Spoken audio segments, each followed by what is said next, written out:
মেক্সিকোর তেতিহুয়াখান শহরে। এখানকারও তিনটা pyramid, the pyramid of sun, the pyramid of moon and the pyramid of feathered serpent. এই তিনটি এই ওরাইন্স বেল্টের সাথে এমনভাবে অ্যালাইন করা যে অনেকেই বলে the Orion's belt on earth but in America.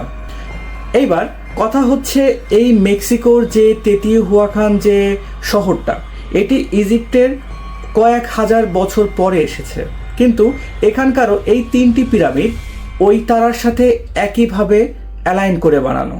তাহলে প্রশ্ন আসে, এই প্রাচীন দুই মহাদেশ কি কোনো এক কমন এনশিয়ান্ট নলেজ পেয়েছিল, নাকি কোনো হারিয়ে যাওয়া অ্যাডভান্স সিভিলাইজেশন তাদেরকে এই নলেজ দিয়েছে যে কিভাবে সেই ওরাইন্স বেল্টের সাথে কানেক্ট করে তারা পিরামিড তৈরি করতে পারবে?